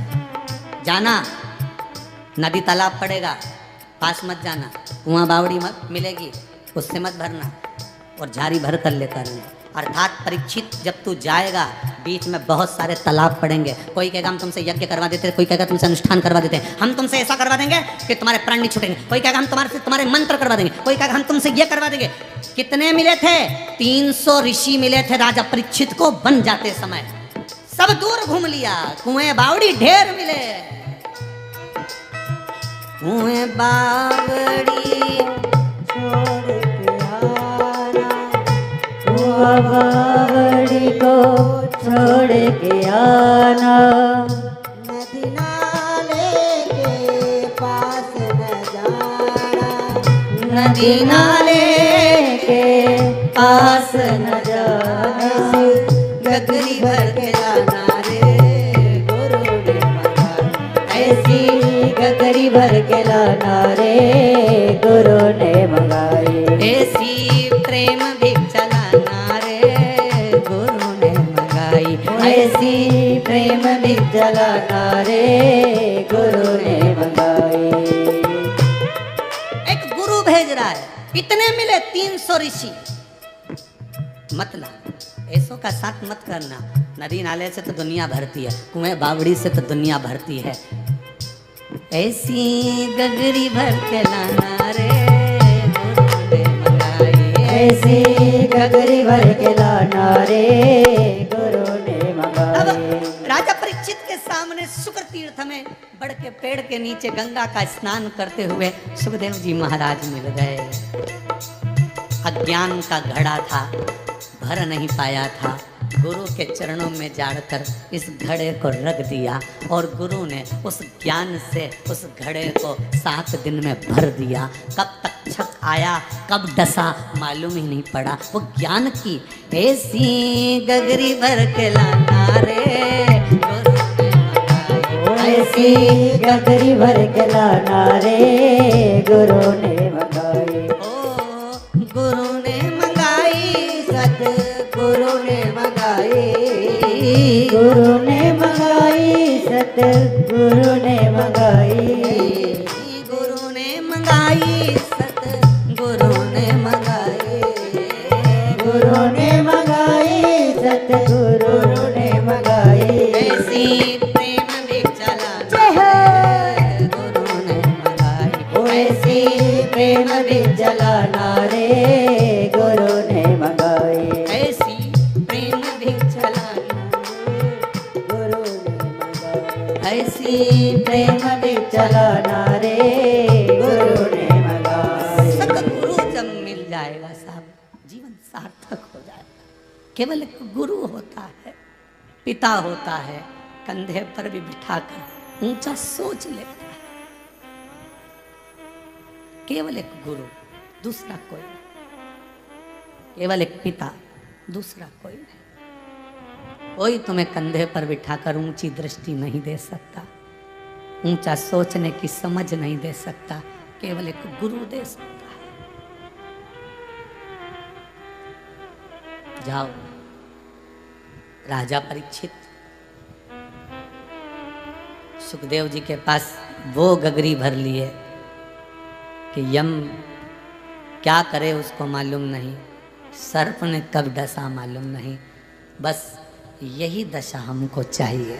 शिव रूपी जब गुरु मिल जाएगा, दुनिया के लोग कितना भी विष ऊंडे लेंगे।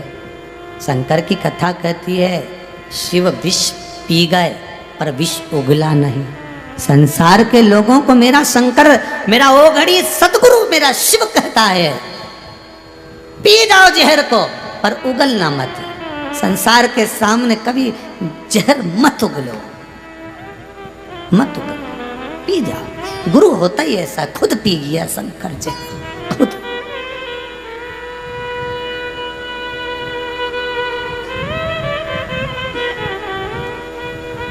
सदगुरु का ध्यान स्मरण, कोई अच्छा गुरु मिल जाए जीवन में तो आपकी सार्थकता होगी साहब। मैंने जिस गुरु से गुरु मंत्र लिया, मैं कहूंगा मुझे धोती बांधना भी नहीं आती थी। मेरे गुरु ने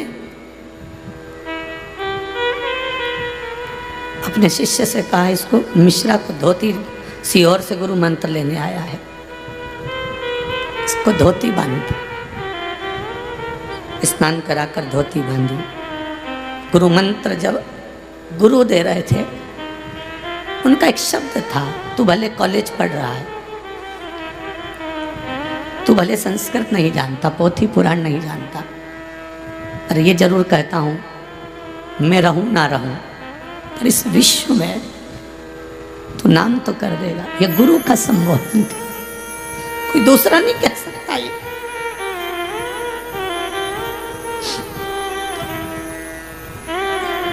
बहुत तपाता है गुरु, सोने को तपाएगा तब तो निखरेगा वो।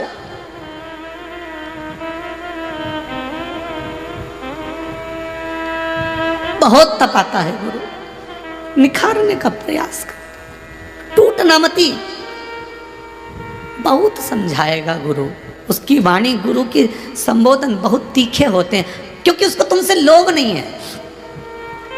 जिसको तुमसे आसक्ति होगी ना, कुछ तुम्हारे से काम निकालना होगा ना, वो मीठा बोलेगा, पर जिसको तुमसे मतलब ही नहीं है साहब, वो क्यों मीठा बोलेगा। गुरु बहुत कड़ला बोलता है, असली गुरु होगा ना, कड़क कड़क कहेगा, नहीं छोड़ता कहने में, वो सदगुरु होता है। सदगुरु ऐसा नहीं कि तुम्हारी बढ़ाई कर देगा। ये व्यासपीठ मेरे गुरु ने अगर दी है तो सत्य बोलने के लिए दी है, कि यहाँ से चाहे बेटा हो, चाहे बेटी हो, चाहे पुरुष हो, चाहे स्त्री हो, चाहे कोई भी हो, चाहे बड़े बड़े पीठाधीश मठाधीश क्यों ना हो, अगर बात निकल जाए तो कह देना, चुकना नहीं।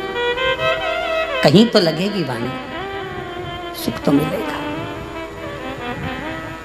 ऐसी प्रेम भिक्षा लाना रे गुरु ने मंगाई, ऐसी प्रेम भिक्षा लाना रे गुरु ने मंगाई, ऐसी प्रेम भिक्षा लाना रे गुरु ने मंगाई। गुरु ने मंगाई, सत गुरु ने मंगाई, गुरु ने मंगाई, सतगुरु ने मंगाई, ऐसी प्रेम भिक्षा लाना रे गुरु। जिसके सिर पर गुरु का हाथ हो, जीवन में वो कभी नहीं भटक सकता। माता पिता गुरु बहुत प्रभावित। अवस्था को जानिएगा, बचपन, जवानी, अधेड़ी, बुढ़ापा, 4 अवस्था में 4 गुरु सवार देते हैं जीवन को। शिव महापुराण की कथा कहती है, कोई सदगुरु ही शायद गजासुर को मिला होगा। शिव महापुराण में एक गजासुर की कथा आती है। वो गजासुर जो उपद्री था, उपद्री,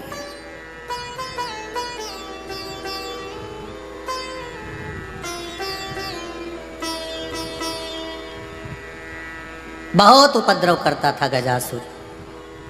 महाराज शिव पुराण कहती है कि उसने इतना उपद्रव करा, इतना उपद्रव करा कि धर्म की जो नगरी थी उसको भी नष्ट करने का प्रयास किया। धर्म की नष्ट। अब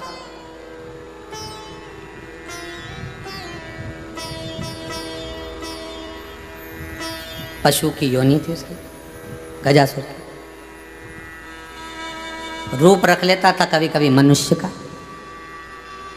कभी देवताओं का भी रूप रख लेता था।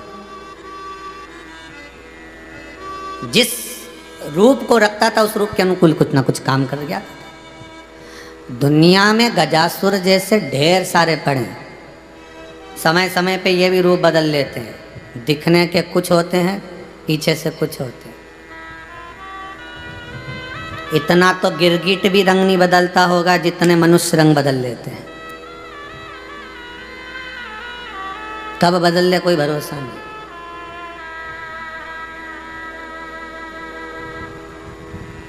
फिर वही बात आ गई, सांप का तो जहर निकल गया तो समझ लो ये अब डसेगा तो जहर नहीं चढ़ेगा, पर मनुष्य का क्या निकाल दें कि ये आगे चल के छल नहीं करेगा, ये कपट नहीं करेगा, ये बेईमानी नहीं करेगा, ये झूठ नहीं बोलेगा, प्रपंच नहीं करेगा, इसका क्या निकालें? सांप का तो जहर निकाल लोगे तो सुधर गया बेचारा है, पर इसका क्या निकालें कि ये सुधरे?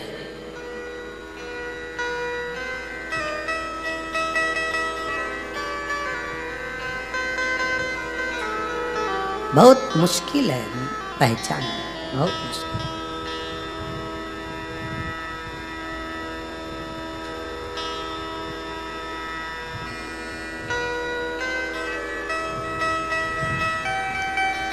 रामेश्वर लाल जी, श्रीमती सोवन देवी जी भांगड़, राजेश जी बिनाका जी भांगड़, आप सिडनी ऑस्ट्रेलिया में रह रहे हो, हमको तो ये नहीं मालूम कि वहाँ के लोग कैसे हैं, पर मुझे लगता है जहाँ के भी होंगे ऐसे ही होंगे जैसे है। आँख भी दो ही होगी, नाक भी बढ़िया होगी, भी होगा, गोरा चेहरा भी होगा, शरीर भी बढ़िया होगा, कपड़े भी हमारे जैसे ही होंगे तुम्हारे ऑस्ट्रेलिया में, पर सब कुछ इसके बल पर तो नहीं चल सकता। नहीं, भगवान को क्या चाहिए? निर्मल मन सो मोहि पावा, मोहि छल छिद्र कपट ना भावा। भगवान को तुम्हारे कपड़ों से मतलब नहीं है। फिर वही वाली बात आ गई, हम कौन से कलर के कपड़े पहने कि हम भगवान को रिझा लें।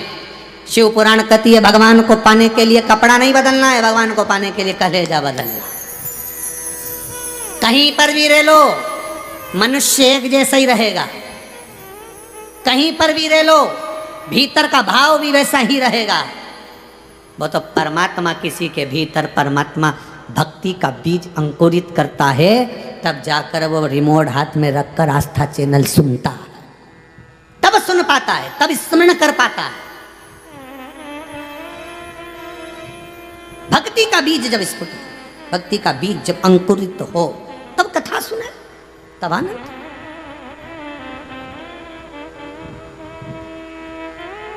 महाराज गजासुर कभी देव बन जाता है, गजासुर कभी पशु बन जाता है, गजासुर कभी असुर बन जाता है। ये इसकी वृत्ति जिसके अनुसार जैसा बन रहा है। मनुष्य भी ऐसा ही है, समय समय पर बहुत रूप बदलता है। गिरगिट तो कम रूप बदले नहीं, ये ज्यादा बदले, इसको पहचानना ही कठिन है। गिरगिट के देख के पहचान जाओगे गिरगिट है, इसके कैसे पहचाना? सब एक जैसे तो दिखे, रूप कब बदल, कब भीतर से कपट उगल दे, कब छल कर जाए, कब कपट कर जाए, कब बेईमानी, कब असत्य,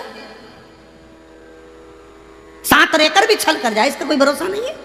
इसको कैसे पहचानोगे? सांप का तो जहर निकाल दोगे, इसका क्या निकालोगे?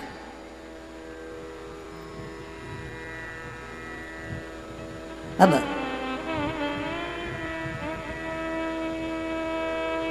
गजासुर को देखा, देवताओं ने शंकर भगवान की स्तुति करी, भोलेनाथ शिव शंकर है कैलाशी, है अविनाशी, है ओ घड़ी, है ओ घड़दानी, कृपा कर। शंकर बोले क्या हुआ है, हुआ क्या ये बताओ। ये गजासुर बड़ी तकलीफ दे रहा है, बहुत कष्ट पहुंचा रहा है। अच्छा, शिव जी ने कहा ठीक है, समय आन दो, इसको मार दिया जाएगा। समय का इंतजार करना, आएगा। घोड़े के भी दिन फिर जाते हैं, कभी कभी समय आता है। पड़ी तो कैसा का एक ट्राली खाद दे दो तुम्हारे यहाँ की, कितना की, तो क्या हम 2 ट्राली भूसा पटक देंगे, तुम तो बस खाद दे दो। मतलब वो खाद की भूसे में जोरदार काम कर, तो कोई सदगुरु होगा जो उसकी खाद को बना देगा। घोड़े के कचरे को भी जो खाद बनाकर बेच दे वो सदगुरु हो सकता है, कीमत बना दे तुम्हारी, वो सदगुरु हो सकता है। शंकर जी ने कहा जरा इसको मारने से पहले कोई गुरु के पास इसको भेज दूं जिससे इसकी जिंदगी संवर जाए। शिव महापुराण में लिखा है गजासुर इतना उपद्रवी था, रूप बदल बदल के उपद्रव मचाता था। शंकर भगवान ने कहा अभी नहीं मारूंगा, समय का इंतजार करूंगा। कोई सदगुरु इसकी जिंदगी में आ गया तो इसकी जिंदगी को बदल देगा, उस गुरु का मुझे इंतजार है। समय आए, गुरु का इंतजार रहे कि कोई सदगुरु मिल जाए जो जिंदगी संवार दे। और आया गजासुर के जीवन में। एक बार देवऋषि नारद निकल के जा रहे थे, देवऋषि नारद निकल कर जा रहे थे, गजासुर को देखा, बड़ा सुंदर रूप धर कर नहा रहा था, स्नान कर रहा था। नारद जी ने वहीं जाकर कहा ओ गजासुर। गजासुर बोले वो बड़वा देवऋषि नारद तुरंत उसने कपड़े पहने और बाहर निकल के देवऋषि नारद को प्रणाम किया। भले असुर है, भले राक्षस है, पर नारद जी को प्रणाम करा, मतलब समझना, जब नारद आते थे तो लंकाधिपति भी प्रणाम करते थे, कंस भी प्रणाम करता था। जब नारद आते थे तो अच्छे अच्छे हिरण्यकशिपु हिरण्याक्ष तक प्रणाम करते थे। मतलब इनके भीतर कहीं ना कहीं तो परमात्मा की भक्ति थी, थोड़ी बहुत तो थी, इसलिए तो परमात्मा को इनको मारने के लिए आना पड़ा।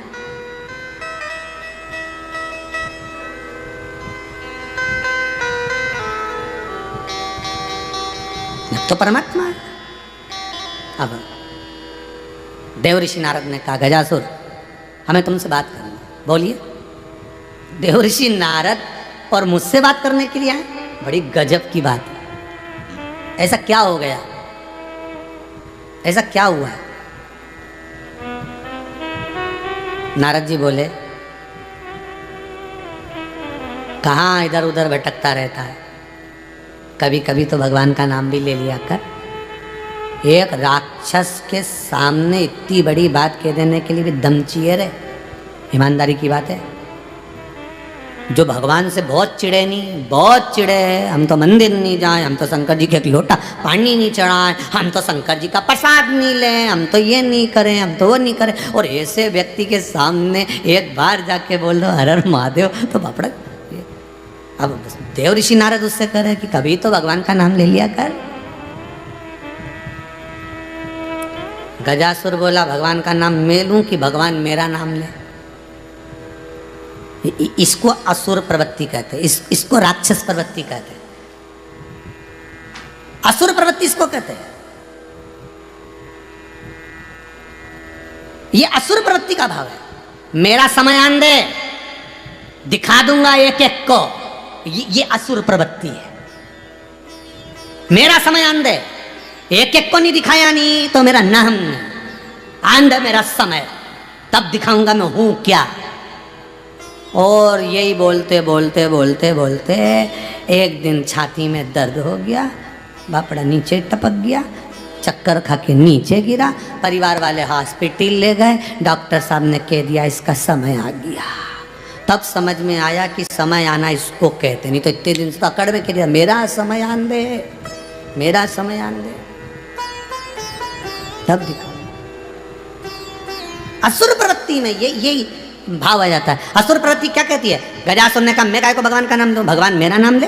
असुर प्रवृत्ति यही होती है, मैं काय को मंदिर जाऊं, मेरे पास कौन सी कमी पड़ रही है, मैं क्यों गिरिराज परिक्रमा जाऊं, मैं क्यों कैलाश जाऊं, मैं क्यों केदारनाथ जाऊं, मैं क्यों महाकाल जाऊं, मैं क्यों ओमकारेश्वर जाऊं, मुझे क्या करना, मैं काय को शिव पुराण सुनूं, मुझे क्या करना। ठीक है, मैं किसी के यहाँ क्यों जाऊं, लोग मेरे यहाँ हैं, मैं क्यों जाऊं। ठीक है,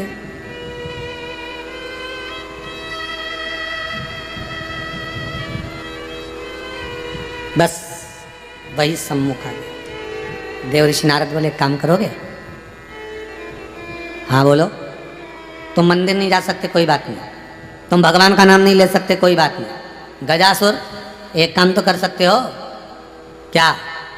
मान लो तुम्हारे प्राण छूटे तो अंतिम समय में प्राण जब छूटे, भगवान तुम्हें लेने के लिए आए, यमराज तुम्हें बंदी बनाने के लिए आए, तब तुम एक बात तो कह सकते हो कि भगवान इतनी कृपा जरूर कर देना कि मेरी जो चमड़ी है, मेरा जो शरीर है, इसकी जो खाल है, ये खाल आप अपने पास रख लो, भले तुम आसन बना लेना, भले तुम तन पे लपेट लेना, भले तुम कुछ भी करो, पर मेरी जो चर्म है, मेरी जो खाल है, वो तुम्हारे पास रख लो। इतना तो कर सकते हो।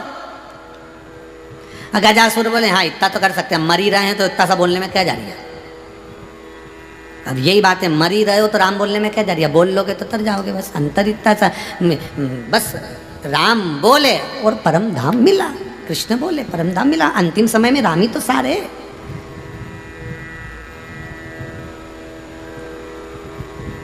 अंतिम समय में है ही क्या। सज धज के जिस दिन मौत की सहजादी आएगी, न सोना काम आएगा न चांदी आएगी।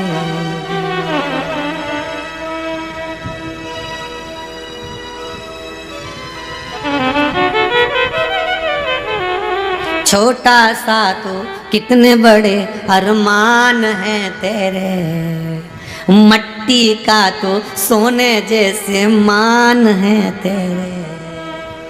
मट्टी की काया एक दिन मट्टी मिल जाएगी, न सोना काम आएगा न चांदी आएगी। कुछ भी नहीं, सब पड़ा। क्या करोगे? गजासुर को देवऋषि नारद ज्ञान दे रहे हैं। देखो, गुरु मिलता है तो हमेशा अच्छी ही बात कहेगा, गुरु कभी गलत मार्ग पर नहीं ले जाएगा। हाँ, कहीं कहीं के बहुत सारे ऐसे भी गुरु मिलेंगे जो तुम्हें गलत मार्ग पर ले जाएंगे। आओ हमारे पास बैठो, थोड़ी देर बैठ के फिर हमारे पास में सुट्टी लगा लो, थोड़ी देर हमारे पास में बैठो, फिर ऐसा कर लो, लो शंकर जी का प्रसाद है, लगाओ दम। कई कई ऐसे भी गुरु हैं, लगाओ दम मिटाओ गम, बैठो हमारे पास में। और ये तो खुद पी रहा है, साथ में इनके भी पकड़ा दिया चेला के भी लगा, और चेला भी चालू। अब पत्नी के कहाँ जाते हो, दिखते नहीं हो, नौकरी कर रहे हो, सर्विस कर रहे हो, तुम्हारा चेहरा देखो कैसा हो रहा है। अब वो क्या बताए कि गुरु ने ही चेले को बिगाड़ दिया, उसने भी लगा दिया। पहली छुट्टी गुरु जी लगा रहे, दूसरी चेले को दे रहे, चेले से दूसरे चेला, दूसरा तीसरा, तीसरा चौथा, चौथे से पांचवा। होटल में जा रहे तो गिलास धो के पानी पी रहे हैं, यहाँ तो एक ही में सब निपटा रहे हैं। गजब गजब।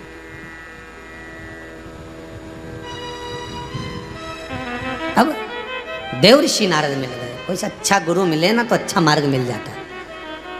गुरु मिलन से सुख है, गुरु बिछड़न से दुख। मिल गया मार्ग, नारद जी ने कह दिया मरो, तब इतना जरूर करना कि अपनी ये जो खाल रहे ना, चर्म रहे, उस समय गजासुर तुम अपनी खाल भगवान को दे देना। जो भी लेने आए ना, मरते समय जो भी आए उसको दे देना, समर्पित कर देना। ये मत सोचना कि भगवान को दूंगा कि देवता को दूंगा कि राक्षस को, तुम तो जो आए लेने अंतिम समय में बस दे देना,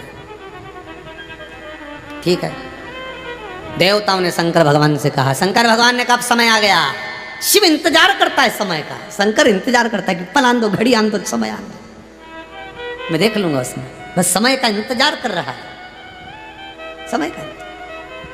भगवान चाहता है तुम्हारा भी दिन पलटना कि इतना दुखी होकर मेरे पास आया है, कुबेरेश्वर धाम में आया है, इसको ये तकलीफ है, इसको ये कष्ट है। महाकाल आया है, ओंकारेश्वर आया है, विनती करने आया है। नवरात्रे चालू हुए हैं, गुप्त नवरात्रे, रोज शाम के समय फूल चढ़ाने आ रहा है। भगवान को मालूम है तुम्हारा दुख, भगवान इंतजार करता है, तुम इच्छा पूरी कर दो। शंकर भगवान ने पूछा क्या? तो कि मेरी चर्म को, मेरी खाल को आप रख लो, भले आसन बनाना चाहे तन पर लपेट लेना। शिव जी के तन पर जो खाल लपेटी हुई होती है, वो जो मृगछाला दिखती है, जो खाल नजर आती है, जो वस्त्र नजर आता है, वो गजासुर का चर्म है। राक्षस मरते मरते भी अपना एक गिफ्ट देगी, लो साहब ये रखो।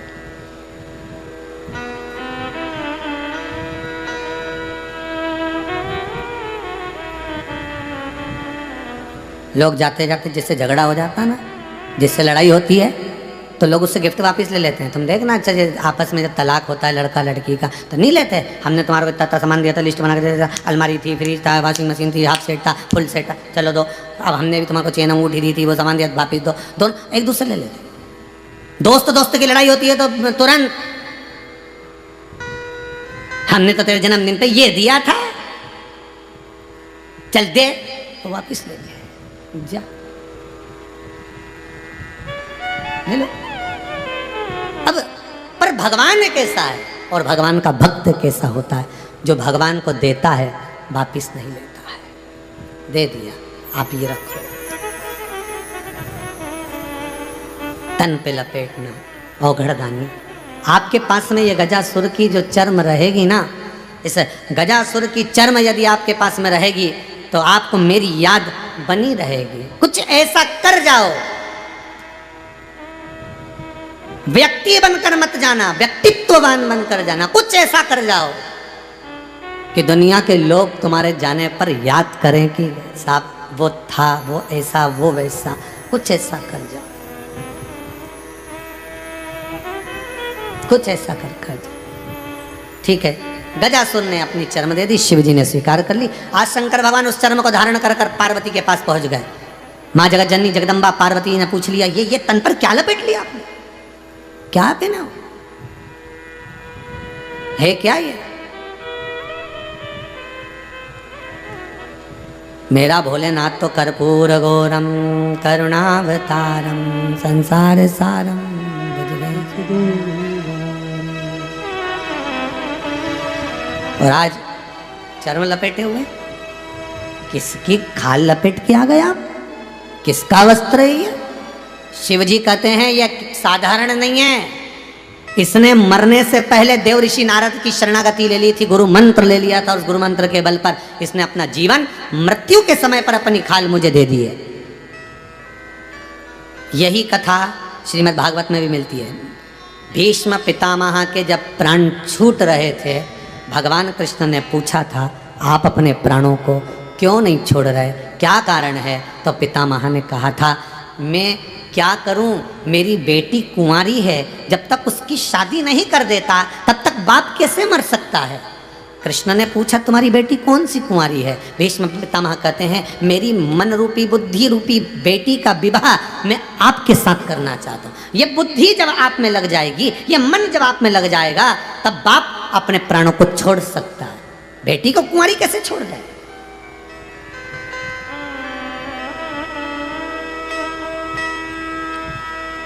बेटी को कुंवारी कैसे छोड़? ये बुद्धि मैं आपको देना चाहता हूं। गजासुर चर्म दे दिए, खाल दे दी, और भीष्म पितामह बुद्धि दे दी। मरते समय का सबसे बड़ा संवाद है महाराज, बहुत ध्यान देना, बहुत अच्छे से सुन लो। जब प्राण छूटेंगे कोई पास में नहीं होगा, एक क्षण के लिए भगवान अकेले में छोड़ेगा आपको। मरने वाले व्यक्ति के प्राण सबके सामने जाएं, ये बहुत बड़ी बात है। नहीं तो कोई भगवान ऐसी कृपा कर देता है कि परिवार वालों को कहीं पानी लेने भेज देगा, कहीं डॉक्टर लेने भेज देगा, कहीं कहीं भेज देगा, अकेला पटक देगा थोड़ी देर के लिए। क्यों पटकता है भगवान? इसलिए पटकता है कि तू मेरा स्मरण कर ले और मुझे याद कर ले और मेरे साथ चल दे, मेरे साथ चल। सबको मार्ग से सब